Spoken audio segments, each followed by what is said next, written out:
माता पिता के साथ आषाढ़ी एकादशी के दिन आई यहाँ पर, जिस दिन सबसे ज्यादा भीड़ होती है पंढरपुर में, और पहले से ही सोच करके आई थी कि मुझे वापस घर नहीं आना है।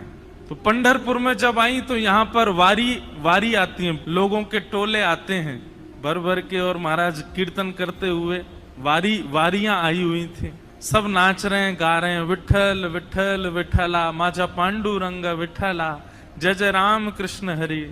पंढरपुर में आते ही नेत्र सजल हो गए। जनाबाई छोटी सी हैं, अभी 7-8 वर्ष की आयु है।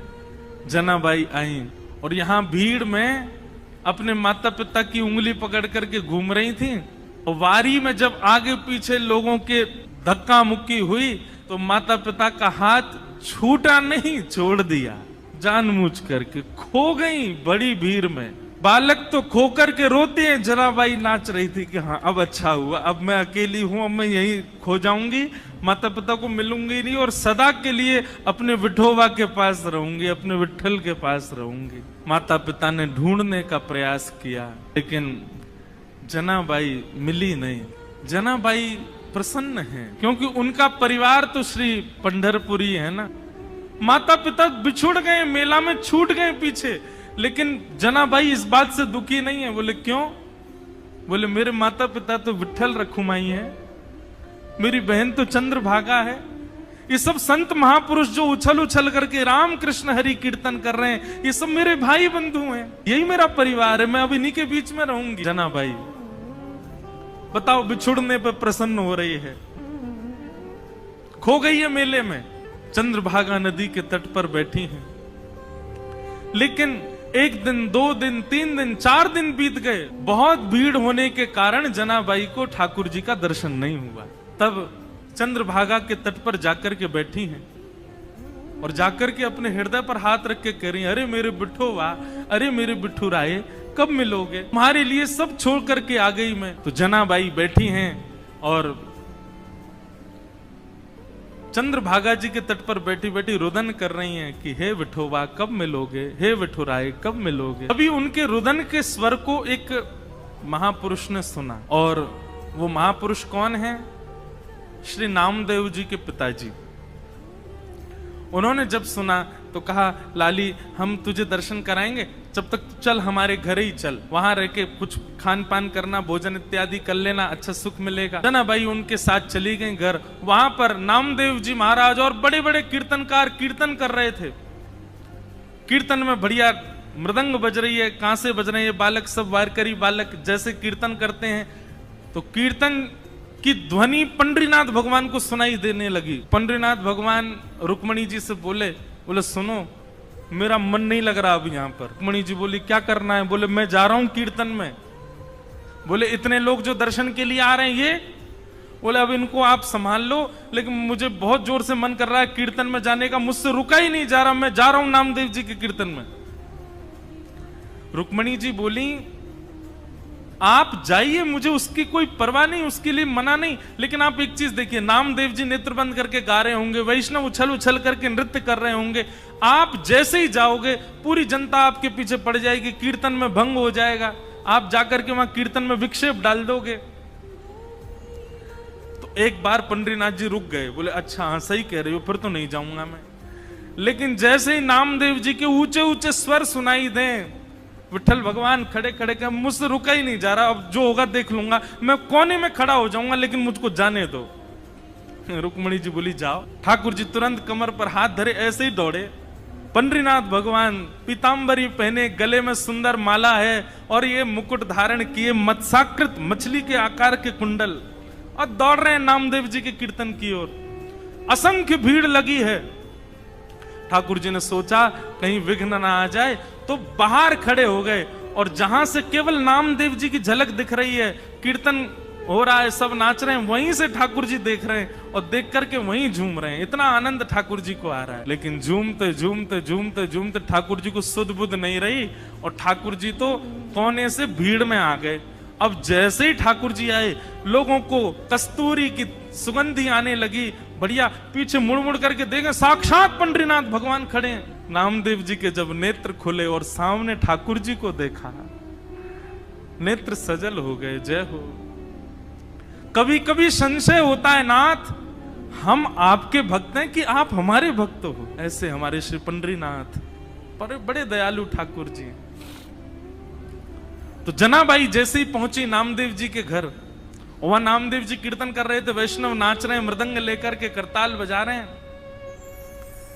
तभी जनाबाई को क्या दिखा कि श्वेत श्वेत वस्त्र, श्वेत श्वेत टोपी पहने, सब वार करी, और इनके बीच में एक पीतांबरी पहने और गोल गोल गोल कोई घूम रहा है। जनाबाई 4 दिन से तो दर्शन हुए नहीं थे ठाकुर जी के। गौर से देखा तो महाराज, आहा,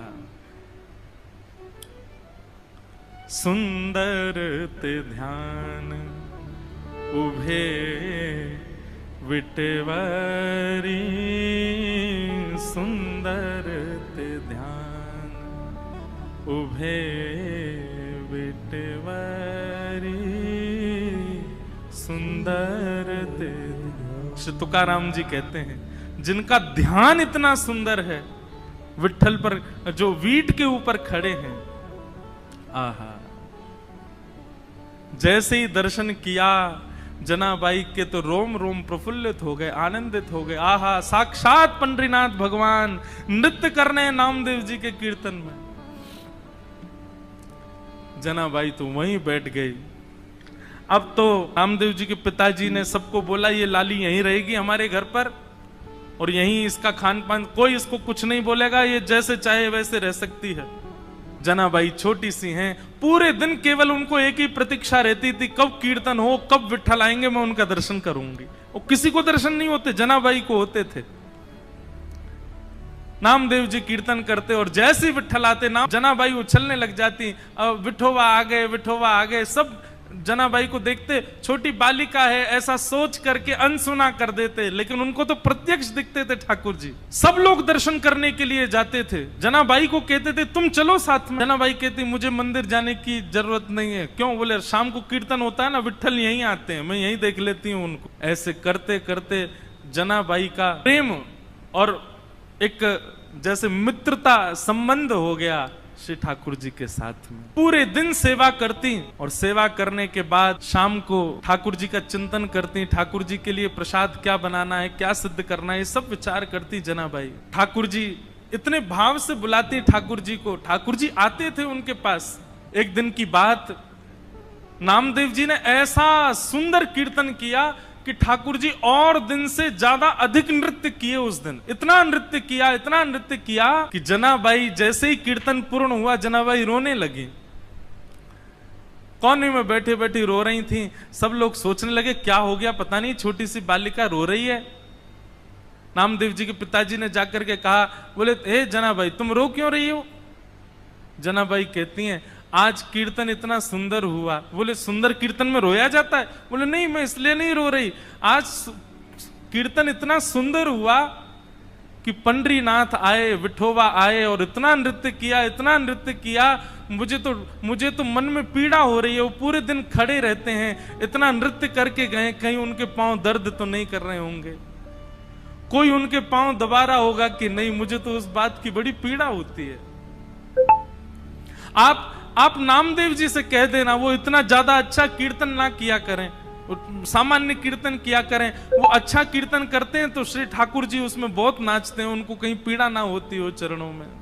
जनाबाई मन में सोच रही है, मेरे पास विठोबा होते, मेरे पास विठ्ठल होते, घी लेकर के आती, चरणों में मालिश करती, अपने हाथ से चरण दबा देती, मेरा विठोबा बहुत कष्ट में आ गए होंगे आज तो।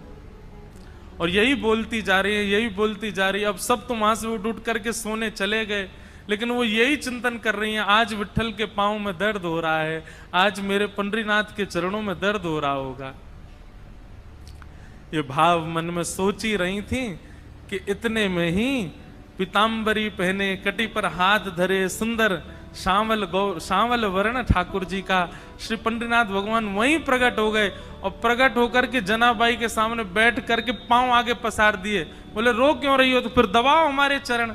आपको अगर लग रहा है कि हमारे पैरों में पीड़ा हो रही है तो दबाओ। जनाबाई, छोटी सी जनाबाई अपने हाथों से ठाकुर जी के चरण दबा रहे हैं। अब छोटी सी बालिका, और क्या कोई वेद मंत्र तो आते नहीं उनको, कोई शास्त्रों की बात तो आती नहीं ठाकुर जी से पूछे।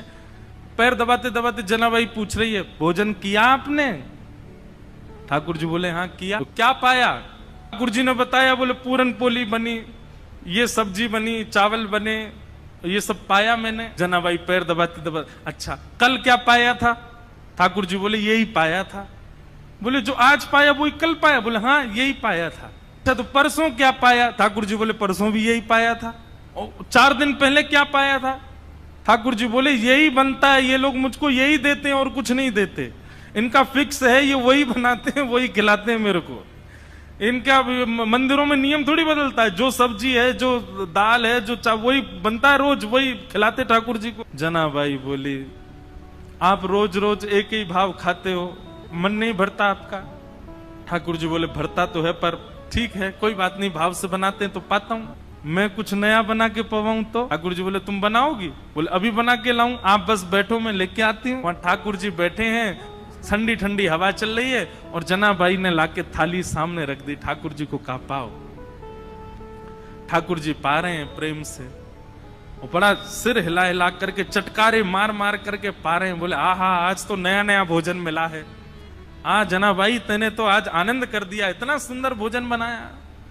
जनाबाई का इच्छा होती, मन होती है कि मैं खिला दूं एक ग्रास, लेकिन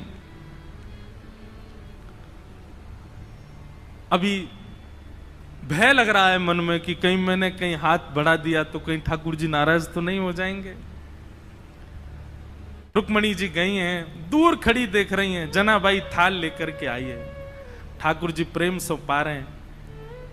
ठाकुर जी पाते, आज ही जनाबाई के मन में आया, बोले आज तो मैं अपने हाथ से खिला के मानूंगी, रोज तो ये मैं डर के मारे। ठाकुर जी जिम रहे थे बढ़िया प्रेम से, और चटकारे अपनी उंगलियां चाट चाट करके, बढ़िया आहा बहुत अच्छा बना है। दूर खड़ी रुक्मणी जी के नेत्र सजल हो रहे हैं, ये सौभाग्य तो मुझे भी नहीं मिला कभी, ऐसा सौभाग्य जनाबाई को दे रहे हैं।